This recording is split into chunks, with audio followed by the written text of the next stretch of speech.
talks we've been having. At the present time, we are trying to understand why Christendom has come up with thoughts that are not in the Bible. And while we're doing that, we're also trying to understand the danger that faces us as God's remnant people of moving into thought forms that created the problem for the rest of them. We are not exempt. We have in our own midst some ideas that are not in the Bible. Now, this is God's church. The true Christians in the Seventh-day Adventist Church are God's true people. But we are not above believing things that are not true. We need to measure everything by the Word of God. And at the same time, we recognize that the spirit of prophecy never says anything that's unbiblical, so they're together. What we have chosen to call what we're doing here is the difference between Christian reality and pagan thought forms. And we have boiled it down to these things. Christianity, dealing with reality, is always bringing things into totality, togetherness, harmony, wholeness. And pagan thought forms deal with disruption, separating things out. And what's worse, in the pagan thought forms, they say this can never join with this. They always have to be separate. We have been looking at the nature of Christ in his humanity and in his divinity. That's one person. To try to study pieces of Jesus is paganism. That same type of pagan thinking makes a person think of faith and works as two separate things. But faith, works in the Bible is always one thing. It's salvation in Jesus Christ. You cannot have faith that doesn't work.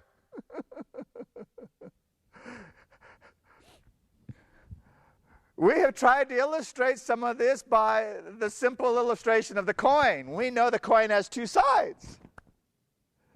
But you cannot have a coin. You can never find a coin that only has one side. There are two sides. They are different. But they can never exist separate from one another. We also use the illustration of the window here. That piece of glass. If you go to the glass shop and you tell the glass man there, you have found out you don't use the outside, just sell you the inside, what's he going to say to you? Yeah, he would look at you as though you were flat out crazy. Nobody can buy just one side of the glass.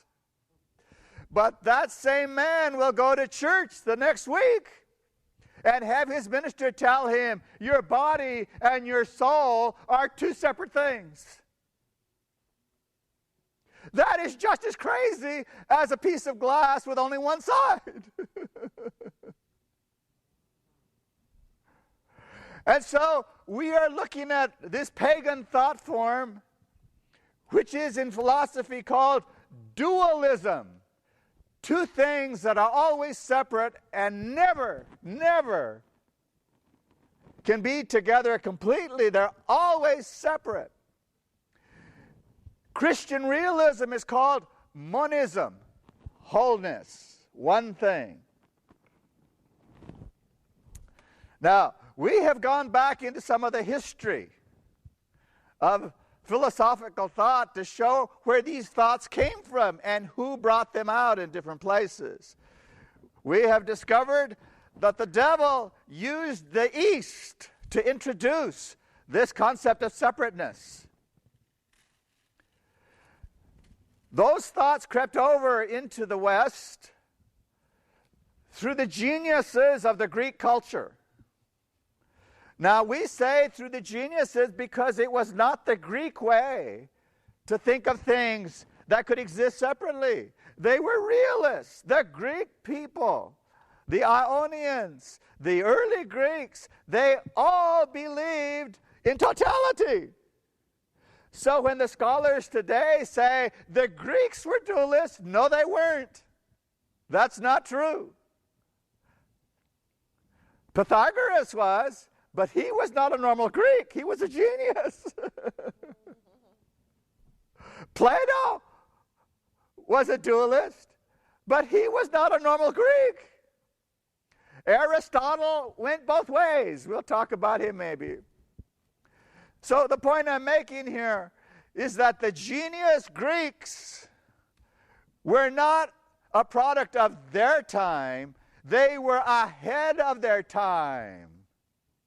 They were talking about the future and where it was going. If you want to call those genius Greeks something, you can call them proto-Europeans. They were Europeans before Europe came around. And today, we in Christendom are taking much of our thinking processes from the Europeans. I'll try to explain that later. We didn't grow up in a vacuum. We grew up with everything around us. It was all there before we came. And we accepted as we learned that it must be true. Everybody believes this. Everybody believes that. And it wasn't until we began to look at things for ourselves we realized there are some things that aren't true. Now, here's the challenge. We have been warned in the Bible, in the spirit of prophecy, and by the Spirit, if you're listening, not to trust any man concerning your salvation. Amen. We are to study for ourselves in the Spirit, and God will show us what the truth is. Now, I have to point out to those of you who may be here for the first time, we have those problems in our church. I'm going to name one. I could name you several. I'm going to name one. There is one portion of us who go to church every week with us who think that Jesus was just like Adam before the fall. There is another group that believes Jesus was just like Adam after the fall. Now, those are two opposite things supposedly believed by one people. That's not possible. Either this one's wrong and this one's right, or this one's right and this one's wrong, or maybe they're both wrong. Now, I'm going very quickly here to catch you up. We've already been over this ground here together. For your benefit, if you have not been with us, Jesus, according to the Bible and the spirit of prophecy, and according to reality, was unique. Unique. There is no other one like Jesus. Anywhere there will never be. God the Father cannot be just like Jesus, because God the Father never became a human. Jesus is God and human, one person, and as such there can never be another one like him. No human can ever be God. So, the point here is Jesus, in his uniqueness, cannot possibly be just like anybody else. You see, that's a good way to go insane, is to try to believe this that goes that way and this that goes that way, two opposites, and try to believe both of those at the same time. Either Jesus is unique or he isn't. If he is unique, that means he cannot be just like anybody or anything else. The thought that you can see him this way and that way, all quoting Ellen White, by the way, two opposite things, is really a serious problem. That's paganism. Now, that's kind of fast. It took us 4 weeks to get there by ourselves. I just tried to catch you up very quickly so you know what we're doing.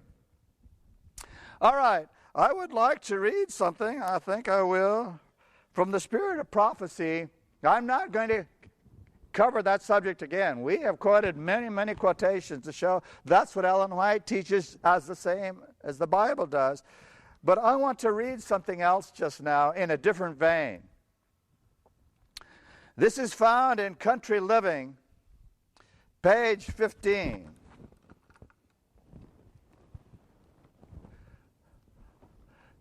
The reason I'm reading this is Jesus came here for a reason.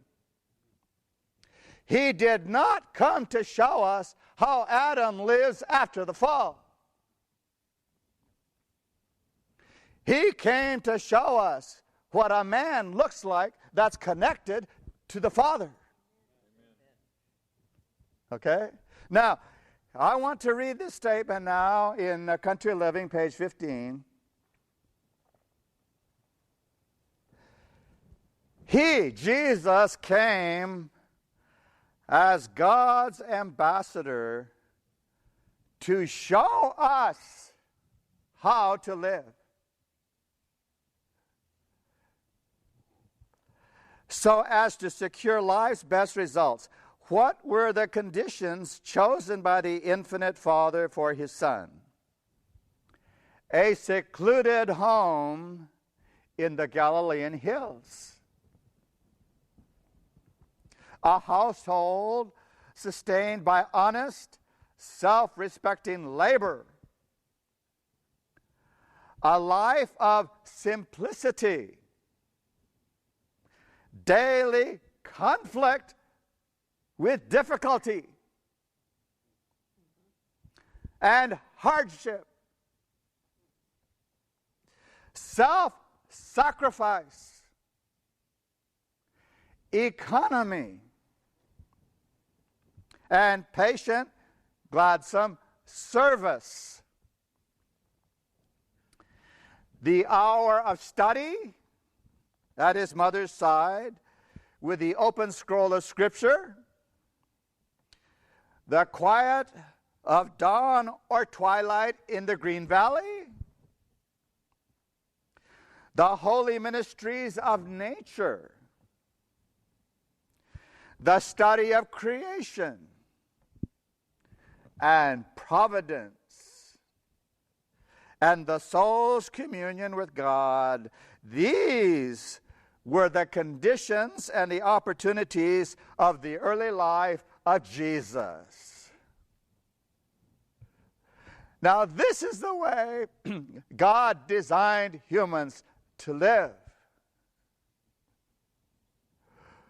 I'm afraid none of us had that start.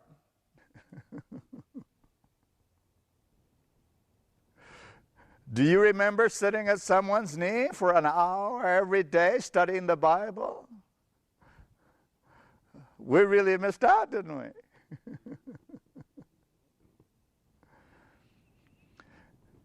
Do you remember consciously going out into nature to find out who God was? To study creation? Did you think that hard toil and conflict was part of your school? Or did somebody teach you to grumble and complain? You see, Jesus did not come to show us what it's like to be a sinner. He came to show us how to live like a spiritual human being that God intended. He was our example in all things that pertain to holiness. He was not our example that he had a bent to evil and he resisted it.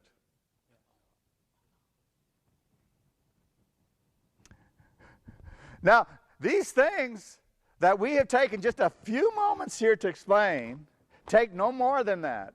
You don't ever have to be confused on these issues by anyone, anytime. You already have heard enough in just 6 or 7 minutes to settle it forever. There is no argument that can change any of this. You know, I've talked to lots of people in lots of different areas about Adventism. Some with doctor's degrees, some with no degrees. But you know, I have found that when a person doesn't really understand something, they say, well, you know, I have 400 quotes that prove my point. Well, they may have 400 quotes, but they don't know what they say. Because there's nothing in the Spirit of Prophecy that contradicts the Bible. Nothing.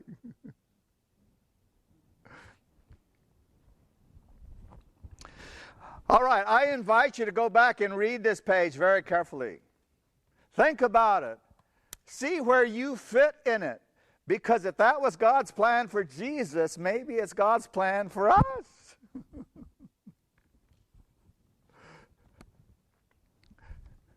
There was nothing in that plan about sitting down and looking at television. I'm sorry. Oh, maybe I better stop meddling right now.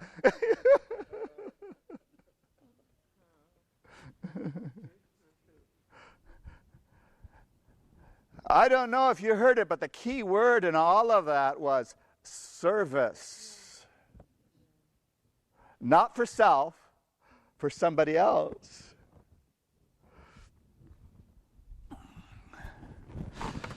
All right, I'd like to read another something. By the way,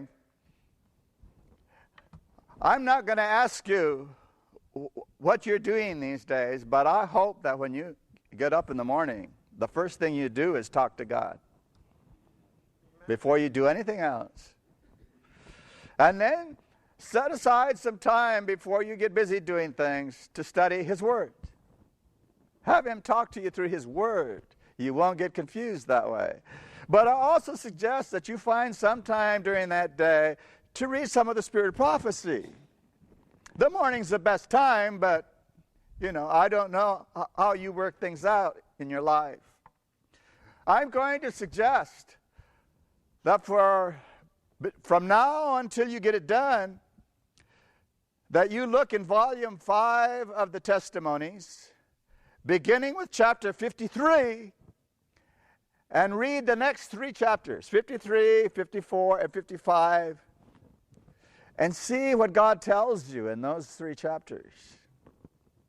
If you haven't read them lately, I know they're going to do a couple things to you. I won't tell you what they are. You'll discover it as you read for yourself. God will talk to you, and He will lift you up in a different way than you're used to. I'm going to read something from the last paragraph of chapter 55, and maybe just a couple words in the next chapter. Okay, reading on page 488.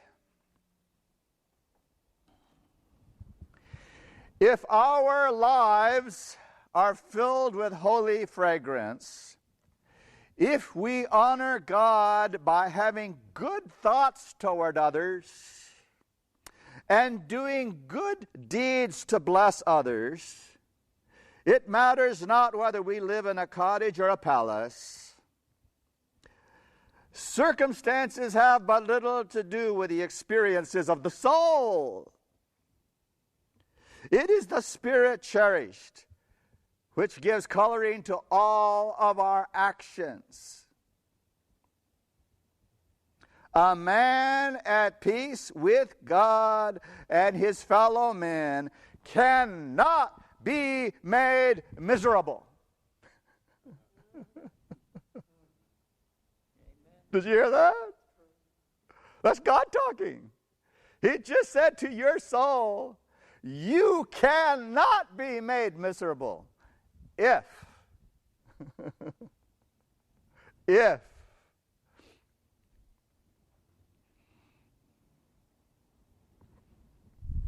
what was the first thing we said? Having good thoughts toward others. That's a pretty heavy thing, isn't it? You mean to say I can never get upset with old so-and-so? She did it again. Well, what kind of a thought is that? Good thoughts. Do you ever get caught up with politics? I'm sorry, you're going to lose your good thoughts. You cannot get involved with man's politics and have good thoughts. You're going to hate somebody. You're going to take sides with somebody. God's people are not to be involved in those kinds of things. Don't get caught up with what the world today thinks is important. You will not give the third angel's message. I guarantee it. You're going to find something to argue about with somebody instead of showing them Jesus Christ. All right, continuing. Envy will not be in his heart.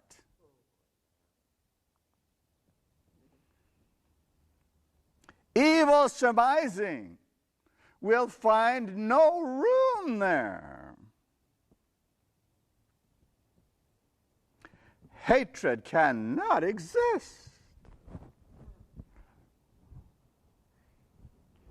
I think that would take care of some of the tapes wandering around.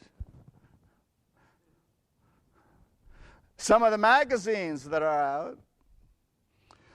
It's been calmed down recently, but I was there at the beginning of it. You may have been too, when people were just downright bitter in their denunciations of other people.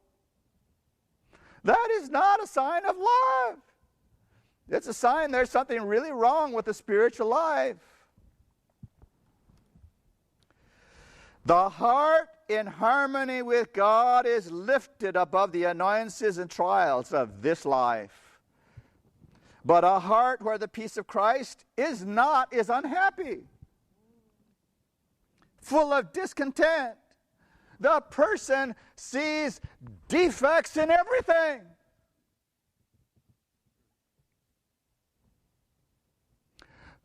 I hope you're not recognizing something. Because if you are, you have something to get done here.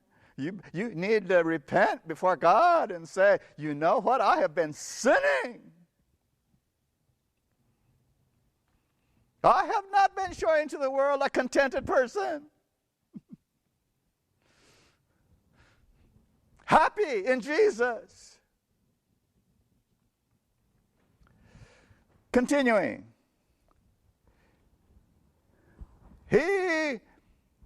This person who sees defects in everything and everybody, this person, I lost it here. He would bring discord into the most heavenly music.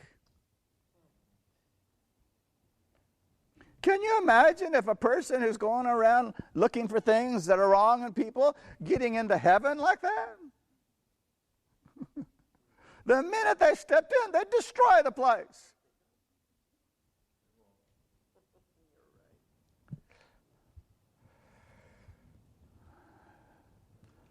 A life of selfishness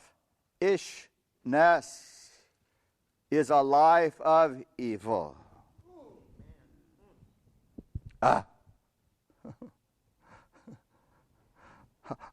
I could never have come up with that sentence to say to anyone anytime, but there it is. God said it. A life of selfishness is evil. Do you think we have something to pray about? I know I do.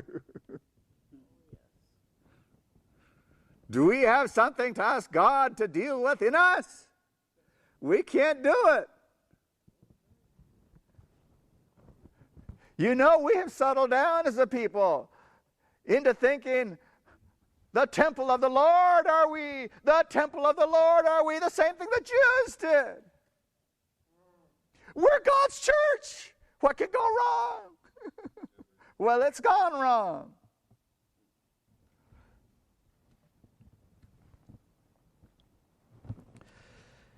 Those whose hearts are filled with love of self will store away evil thoughts of their brethren and will talk against God's instrumentalities.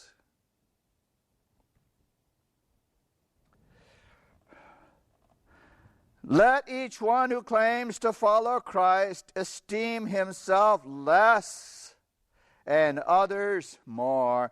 Press together, press together. Has anyone here heard of anything about separating? Did you ever hear anybody talking about being a separationist and being happy about it and being proud of it? Guess where that came from? And they're going to reform the church. I think they have someplace to begin first. We all have someplace to begin. We need to understand that Jesus said, press together, press together. The devil hates that. Because the devil knows if we press together, we're going to stay Christians.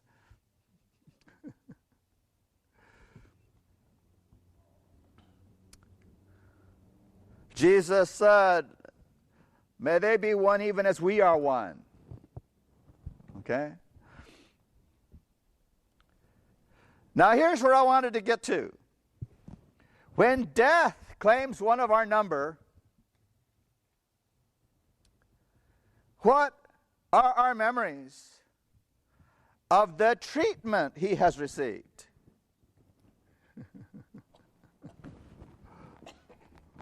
Are the pictures upon memory's walls pleasant to reflect upon? Are the memories of kind words spoken, of sympathy given at the right time? Have his brethren turned away the evil surmisings of indiscreet meddlers? Have they vindicated his cause? Have they been faithful to the inspired injunction, comfort the feeble-minded? Comfort the feeble-minded.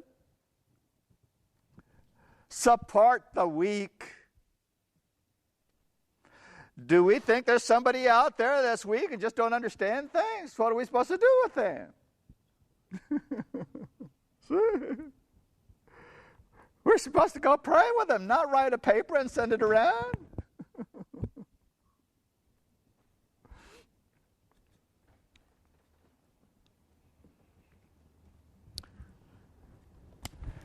When he with whom we have associated the church is dead, when we know his account in the books is fixed and that he must meet that record in the judgment, what are the reflections of his brethren as to the course they have pursued toward him? What has been their influence upon him? How clearly now every harsh word, every unadvised act is called to mind. How differently they would conduct themselves if they had another trial. The Apostle Paul thanked God for the comfort given him in sorrow, saying, "Blessed be the God of all comfort."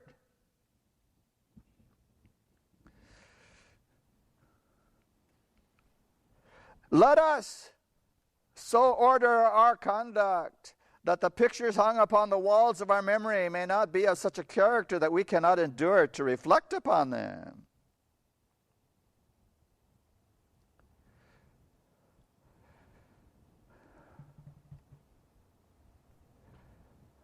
Let Jesus in.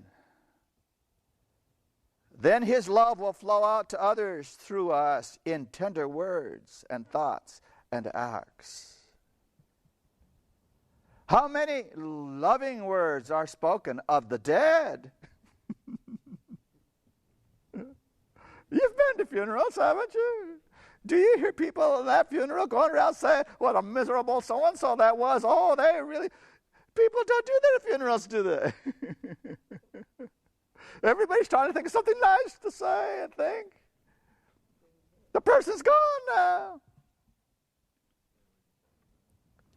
Praise and commendation are not freely expressed, but they fall upon ears that hear not, and a heart that feels not. Had these words been spoken when the weary spirit needed them so much, when the ear could hear and the heart could feel, what a pleasant picture would have been left in the memory. How many, as they stand awed and silent beside the dead, recall with shame and sorrow the words and acts that brought sadness to the heart. Now forever still, let us now bring all the beauty, love, and kindness we can into our life. Let us be thoughtful, grateful, patient, and forbearing in our intercourse with one another. Let the thoughts and feelings which find expression around the dying and the dead be brought into the daily association with our brothers and sisters in life. That's it up. That's the last paragraph.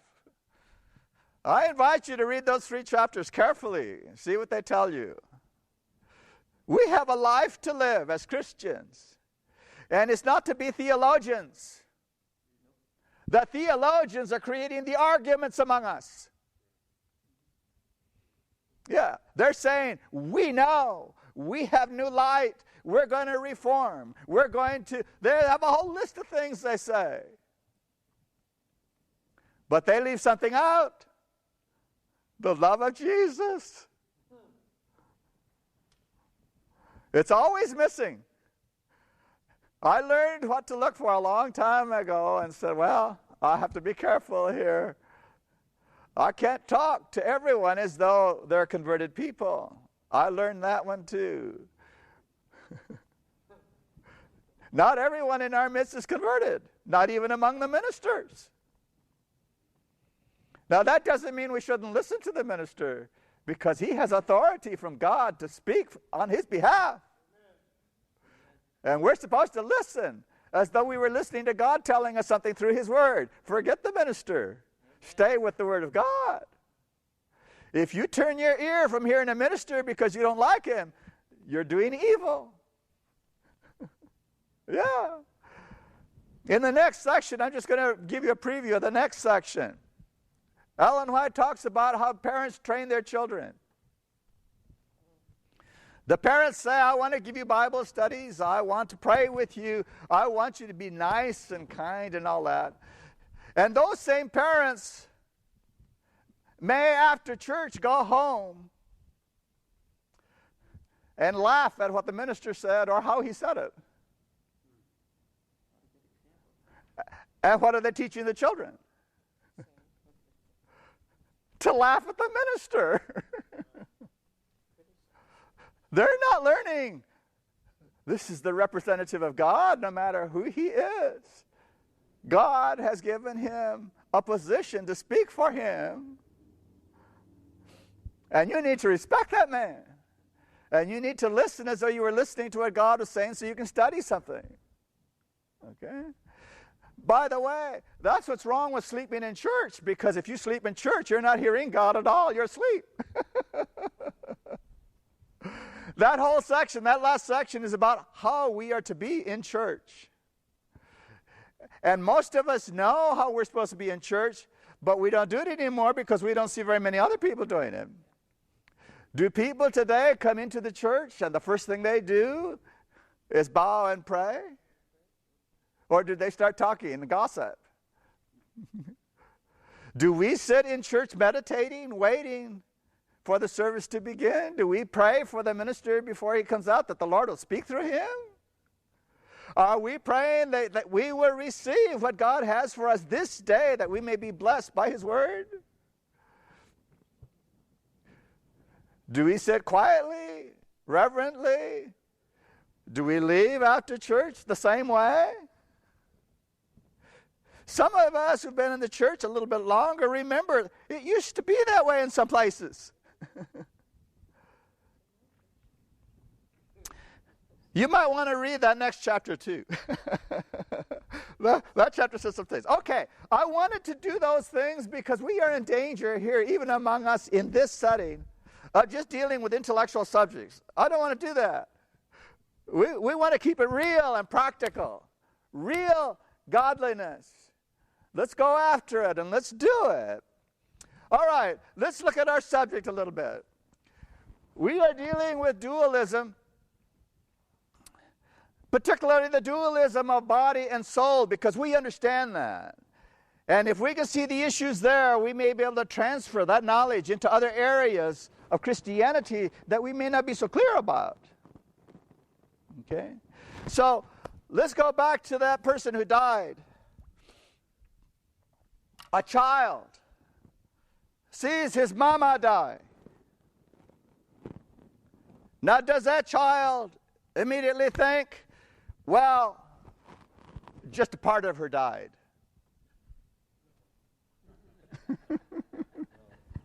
Does that child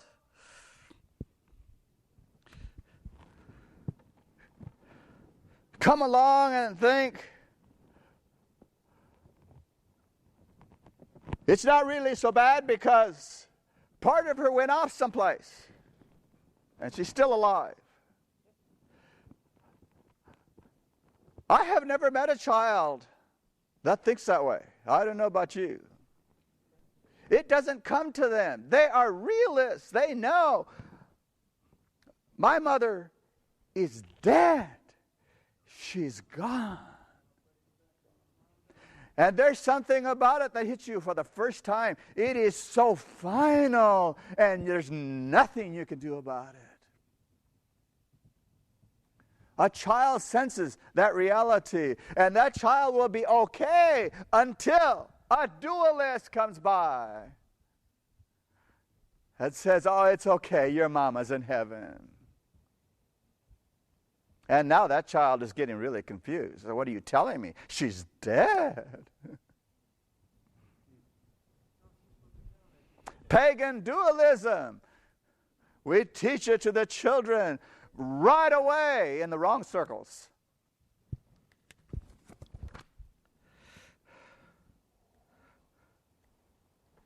Now, these people who tell this child that, if you ask them, what is the exact process? What happens? How does it work? They have nothing to say because they don't know. If you were to ask a scientist, what happens when you die? What's the process? They don't know. No one can explain the body and the soul separating because there is no explanation. The dualists are everywhere, but none of them know what they're talking about. We need to remember that. We have nothing to apologize for when we talk about the Bible and what it really says and about reality. Okay? Now, we up to this point have been talking about only philosophy. I want to move over now into religion. Because there are two sides to the way this is handled. In religion, we'll go back to Zoroaster in Persia. You find traces of the Persian religion in the Bible. It's discussed because Daniel had to meet some of that.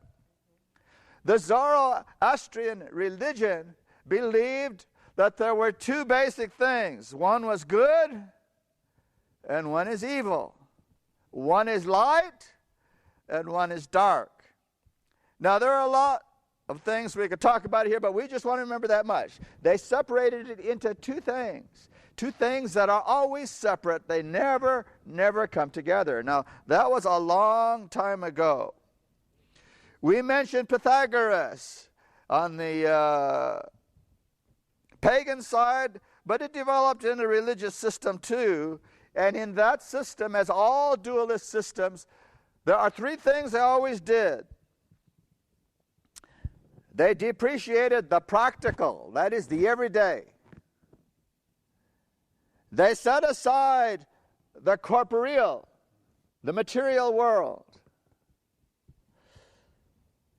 And they always dealt with things inward. Not outward, as God does, but inward. Self-esteem. Now, I'm not going to spend a lot of time talking about self-esteem. In the years past, we have talked about those psychologists who claim to be Christians. You know, to say Christian psychologist is the same thing as saying Christian witch doctor. They come from different roots. Christianity and psychology is two different things.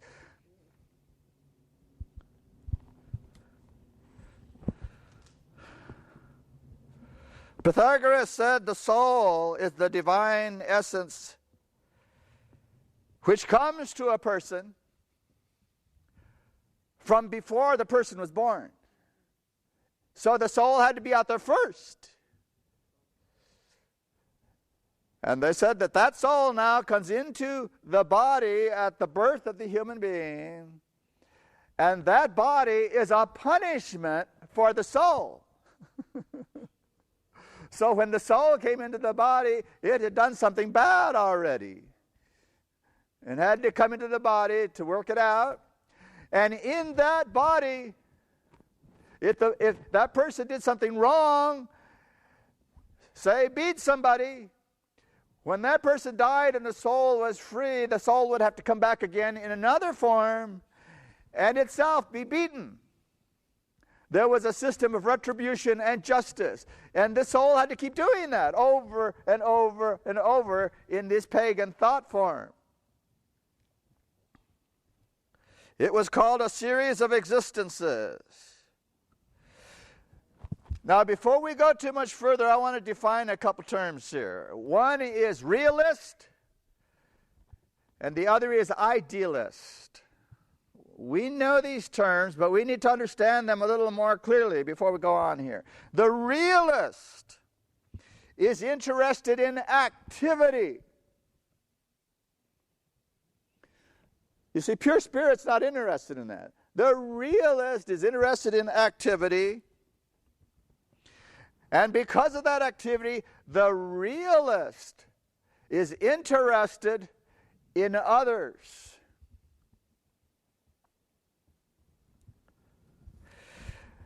What is the interest of a realist in other people? It's to see them prosper. Okay? Now hang on to these things, because we're going to see the idealist doesn't think this way. It's to see them prosper. The realist is naive, childlike, accepts what it sees. It's real.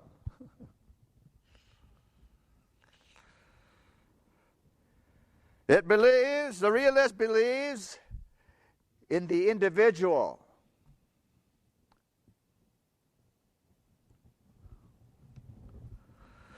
I think that's enough on that for now. I'm going to come back to these thoughts later. The idealist is not interested in people prospering because that's material. The idealist is interested in people becoming noble.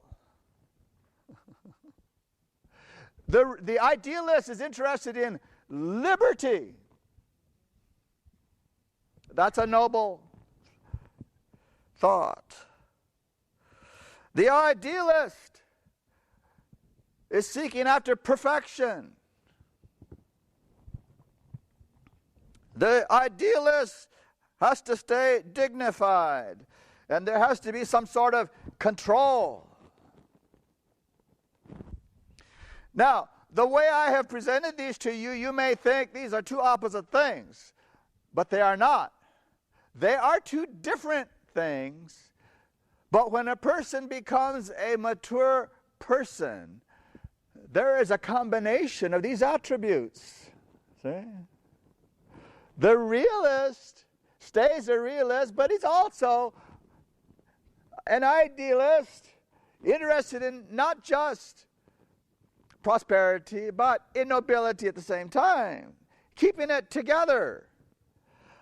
An idealist by itself is no good, but when you put them together, then it's all right. Now, here's the problem, that even though a person may be mature and be realist and idealist together as one whole person, there's still something missing. And it's what the philosophers have missed and what many religions have missed, in spite of saying they believe in God. The thing is, in order to be whole, there has to be an inflexible will outside of that person.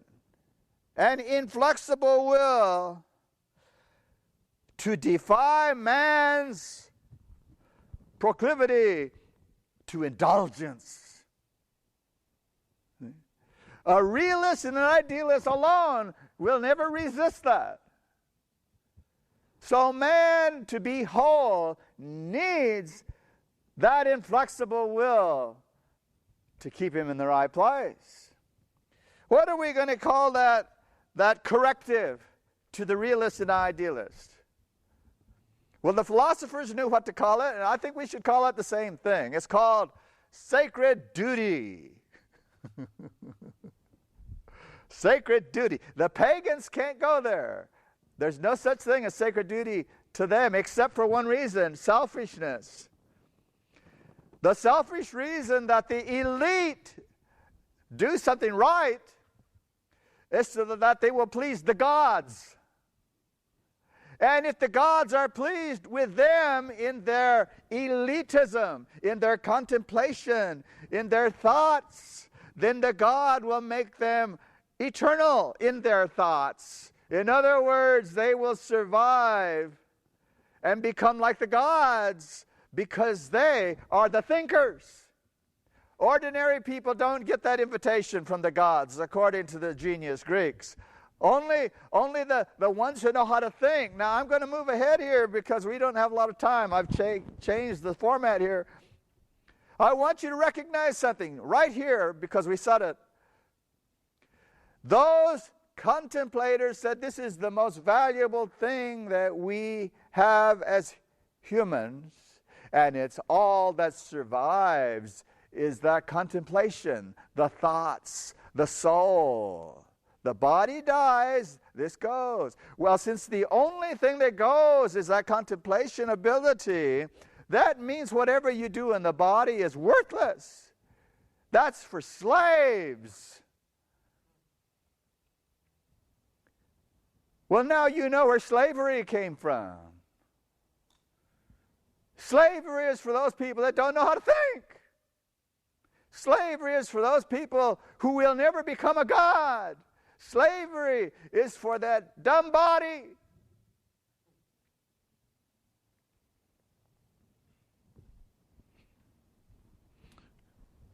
In the South, in this country, they used that pagan thought form so that the aristocratic Southerners could spend their time shooting and hunting and letting everybody else do the work. Work was evil. They couldn't do that. And so the United States fell right into it. There are more reasons, but that is basically what we're talking about here, is the dualism that ended up in actual slavery in our own country. I'm going to pass Aristotle for now. We don't have time today to deal with that. The thing we want to understand is that, number one, These Greek geniuses passed on to the Western world the idea, the dual nature of the world, good and bad. Number two, they wanted to discuss the divine nature of the stars. In other words, the other world. Not this one, the other world. So their thoughts were about an other world. This one didn't matter. And number three, they wanted to show the close relationship between the soul and those stars. The body can't go to those stars, but the soul can. So we're beginning to understand a little bit of how Plato was prepared. Let us review just a little bit here before we go on. The truly spiritual, according to God and His Word, is that which is harmonious. Now, did Ellen White say press together, press together? That is truly spiritual. Separate, that's the devil. Every time. And I can show you many places in Spirit Prophecy where Ellen White talks about the independent spirit that wants to separate, and she calls it satanic.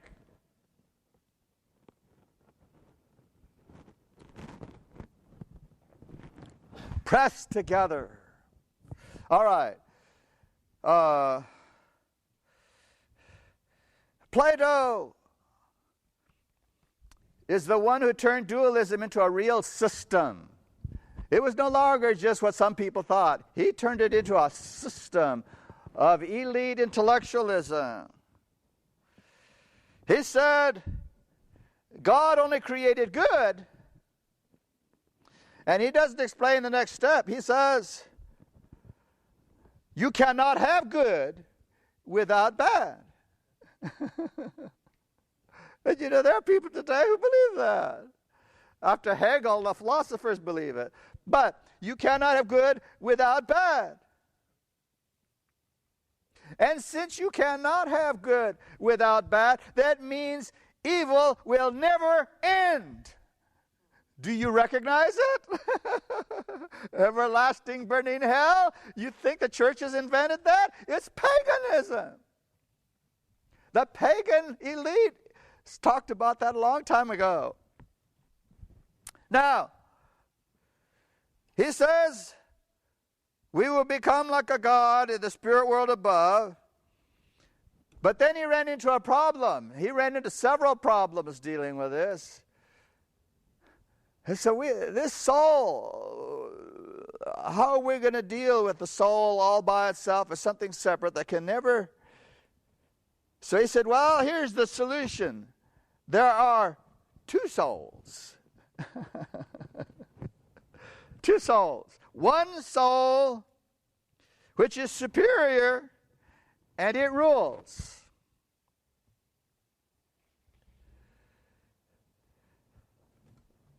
It says the other soul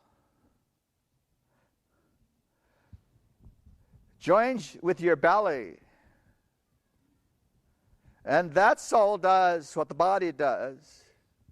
But the other one stays only in the thoughts. And so you will discover something if you ever study philosophy. I don't suggest it. But the philosophers, when they get into trouble, instead of coming up with solutions, they just make things tougher. They make it more confusing. And the more you try to follow them, the worse it gets. And they just say, well, you just don't have the capacity. They have their little tricks. This is one of them. Plato played the trick. There's no place to go with this. He couldn't even do it. We'll try to explain some of that later. He says, this first soul came from a place called the idea. The idea is the only thing that's real. The material world is not real. You have to have the world of the idea. For example, if you have a chair in your house and you think that's a chair, you are deceived. That is not a chair. Now, how does he know that's not a chair? Because there's another one over there, and it doesn't look like this one.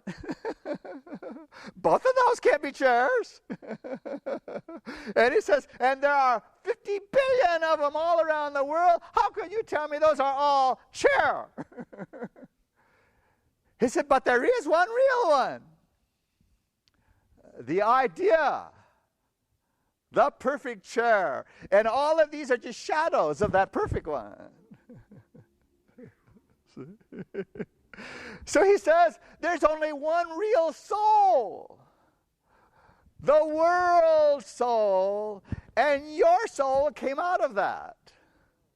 But you, this body and what you do, that's just a shadow of the real one.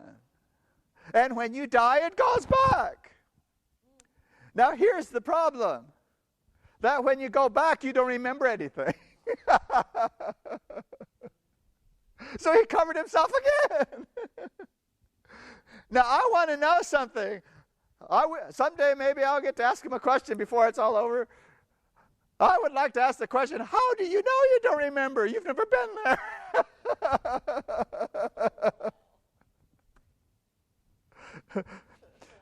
A realist can come up with some really good questions if they try.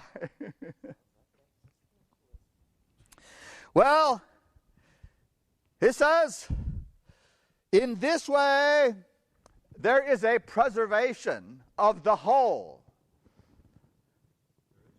And people reading that think, well, wait a minute, he's not a dualist after all. He said he's preserving the whole thing. But what did he mean when he said the whole? He did not mean the body. He said, we're going to preserve the whole soul. That's all you need to save.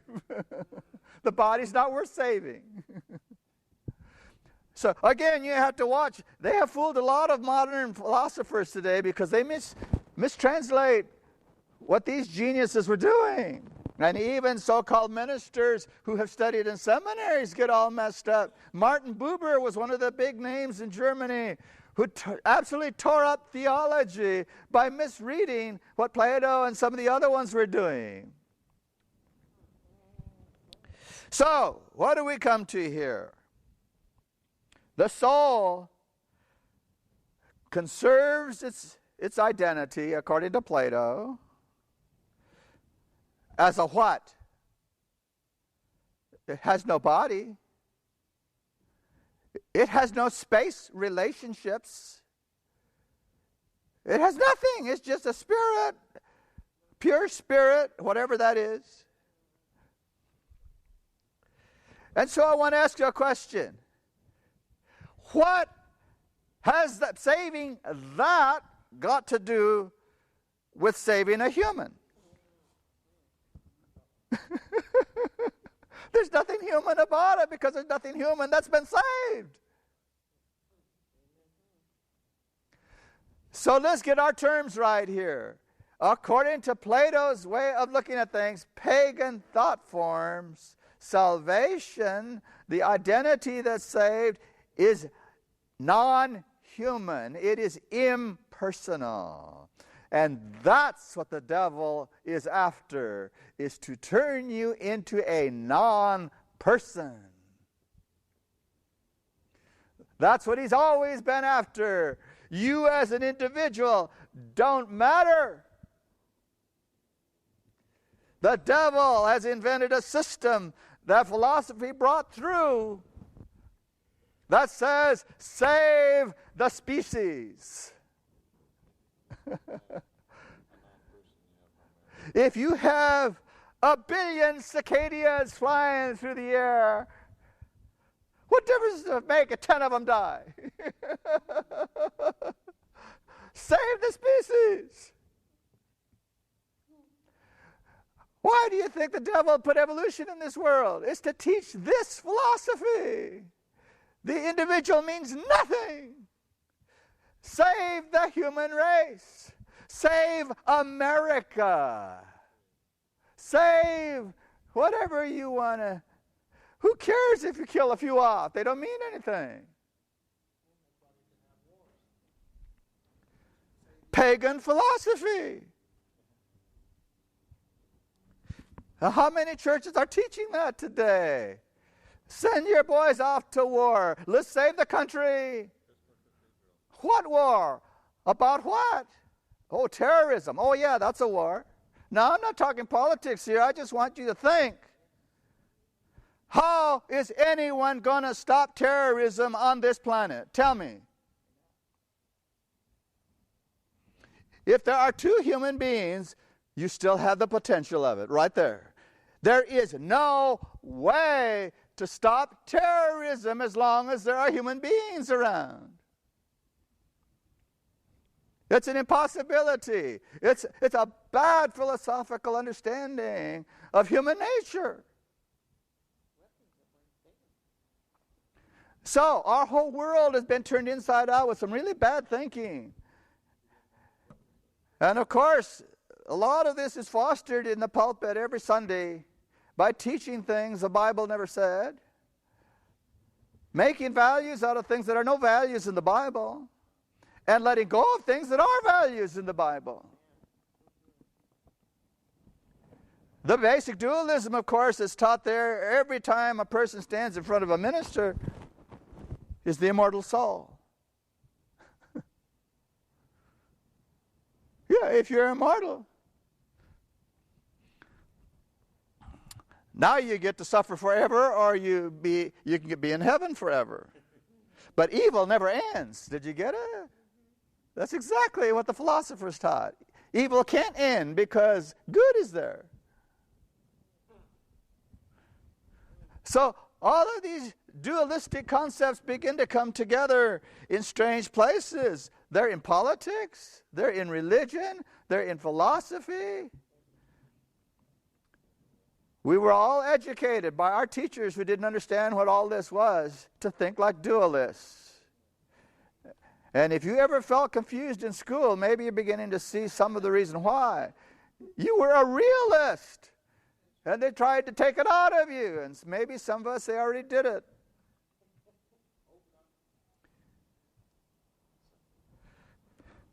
Well, I want to get into some more modern things. I don't leave those alone.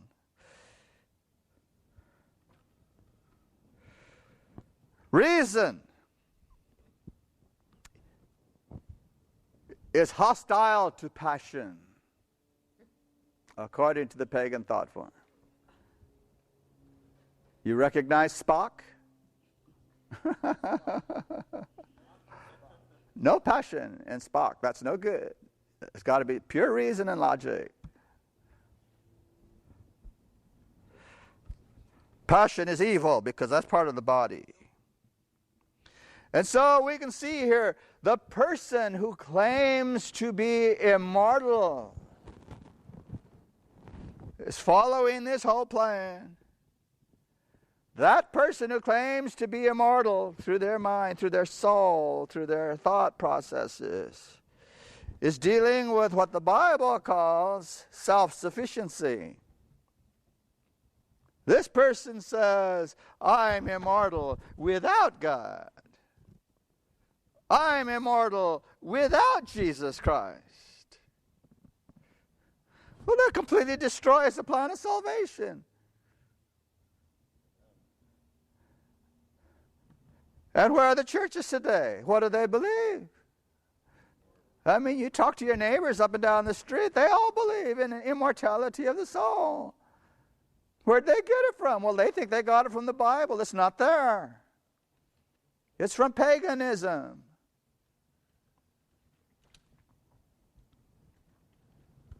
And so this genius Greek, not the people Greek, but this genius Greek, because the only thing that survives is going to be his mind, his soul.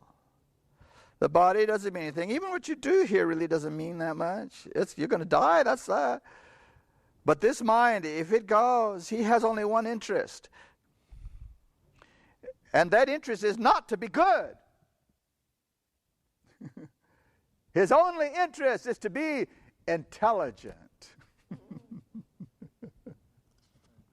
Well, once you get over there, that's the end of it. Because even Aristotle could not resist it. He fought Plato in certain areas of his dualism. But he ended up sacrificing his own thought processes to the idea that the only thing important is to be intelligent. He sold out on that point.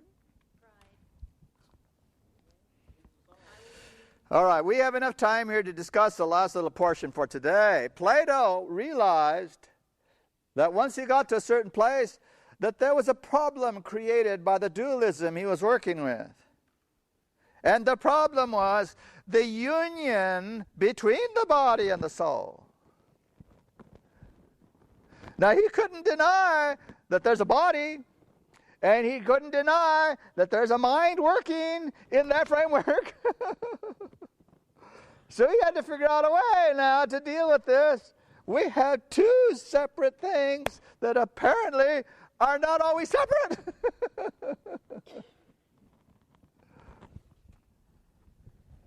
So he thought it through. He says, well, first of all, the soul does not really need the body. See, it existed before the body, it exists after the body, so it really doesn't need the body.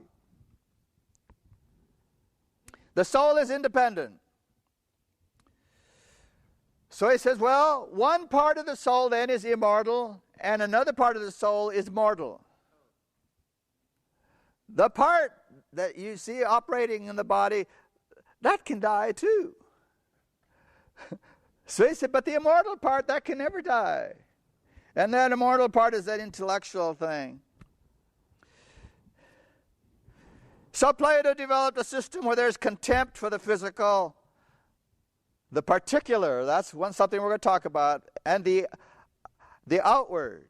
See, he said, those have no meaning. Those have no value. We don't need any of that. That only happens in the world of men. And I'm not concerned with the world of men. I'm talking about my immortal forever soul.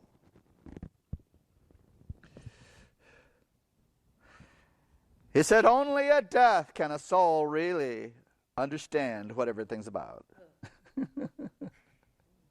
And I wonder how he ever came to that, because no human has ever experienced that and talked about it. How did he know that? Speculation. See, speculation called philosophy. He says there has to be a perfect release from the body.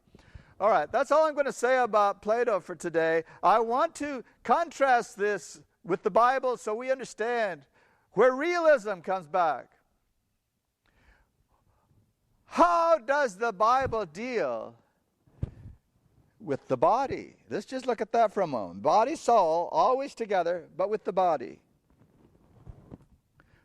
What does the Bible say about your body? Do you remember what it says?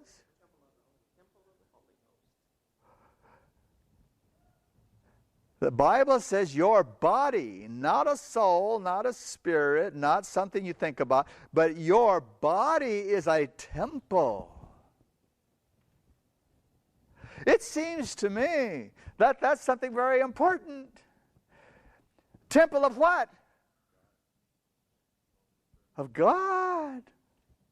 God's Spirit. He says, your body is my temple. Well, if God thinks my temple is so important that he wants to come there, there's nothing dualistic about that. Let's talk about me as a person. He considers my body me. Not something that's no good. Not something that's going to get thrown away. Something that's going to...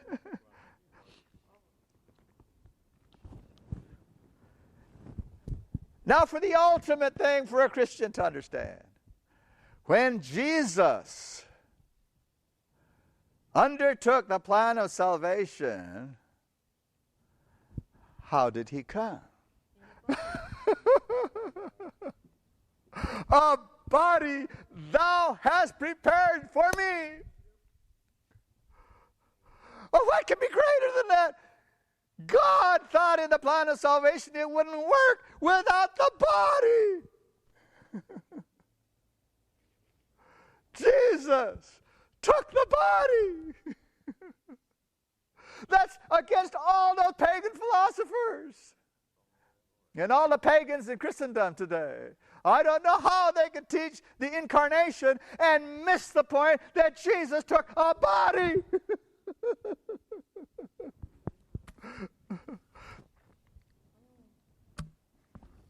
What kind of a body? Oh, don't say he came in the likeness of sinful flesh. Well, Romans, it says that. No, Jesus was the perfect combination of body, soul. Do you see it? Just like me. No, I'm sorry. I'm sorry. That can never be said. Jesus only. Perfect combination of body, soul, one person, divine. Oh, the Bible is for realists. It's not for speculators, for theologians, for all this weird thinking like Plato, Aristotle, Pythagoras, Jesus became a man. And the great illusion that comes through pagan training is that you can separate things and keep them separated.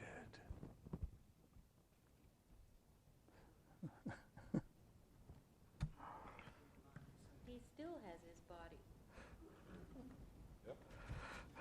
Can't separate it anymore. All right, we have a couple of minutes. Now, you know Plato and the rest of them talked about God. Not merely a God, but gods, but still God.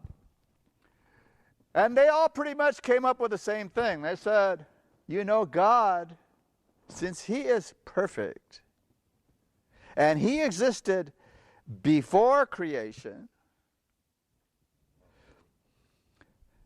God doesn't need anything. See? And they said, well, since he doesn't need anything, he doesn't need friends. And so the philosopher said, well, if that's what it is, then I don't need friends.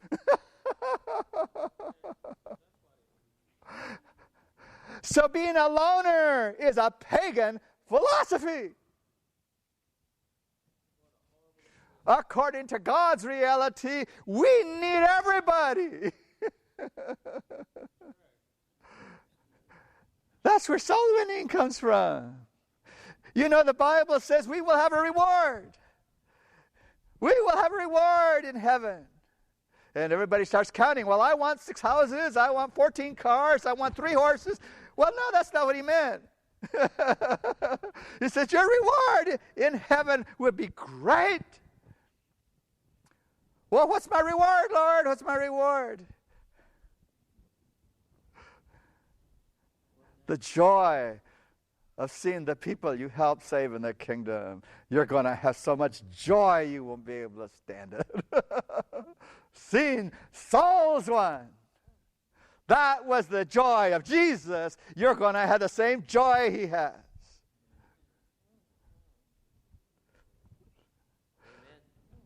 That's completely the opposite of paganism. Live for other people, because that's going to be your joy in heaven.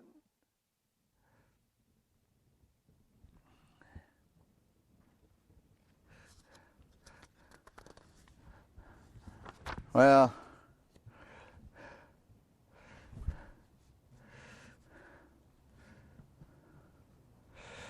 okay, let's finish this for today then. What is the agenda? The philosophers didn't know where they're getting all this stuff from. We know.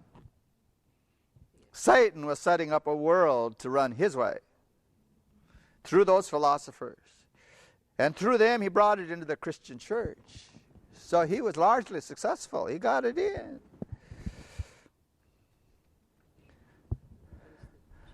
Pagan thought forms. These things as generalities.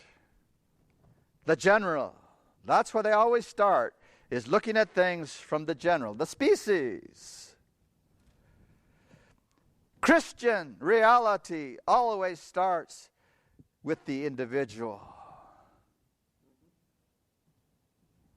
And God starts with the weakest one. Protect the weakest one. Oh, that's completely opposite from the evolutionists. Survival of the fittest. Get 17 lions out there to attack that elephant. He's going down.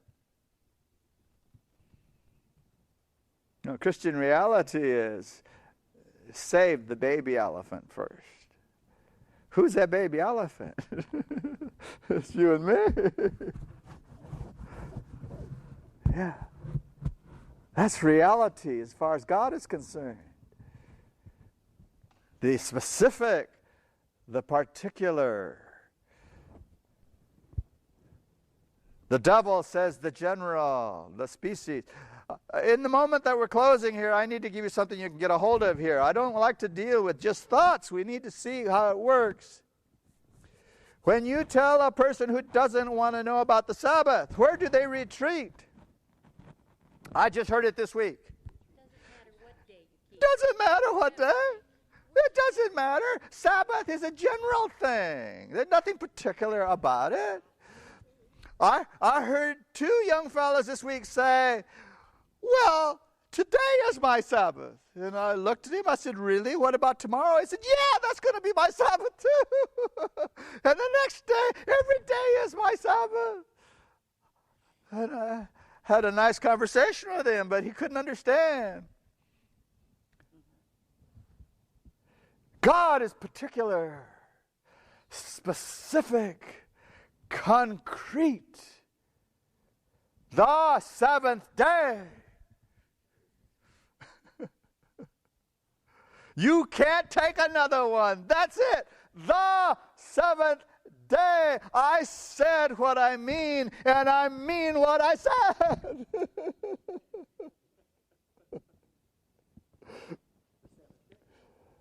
The devil doesn't like that. He says, oh, come on, you're being too particular. God is love. He doesn't care.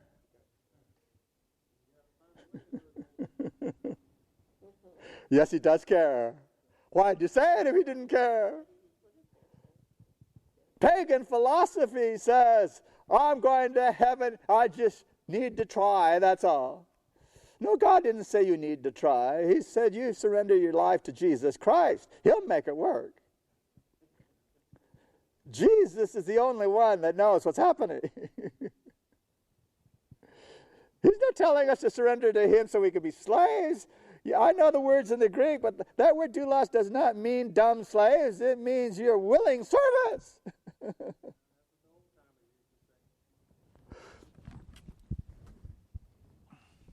Human destiny is for persons, not for the species. Amen. Just because you're a member of the Seventh-day Adventist Church doesn't mean you're going to heaven. That is species thinking. You can only go when you are an overcomer in Jesus Christ. You, nobody else.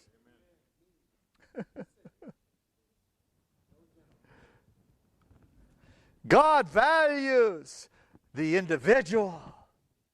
I have to finish here. We're over.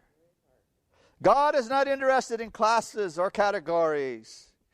He wants you because you are different from all others. There's not another one like you and never will be.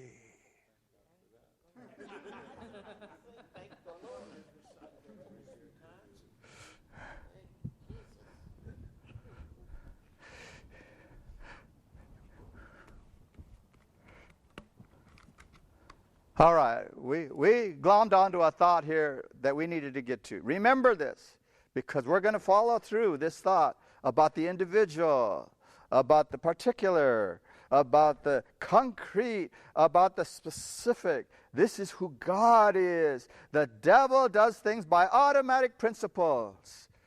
He says, this always gets this. Have you ever seen the little Mickey Mouse cartoon? I hope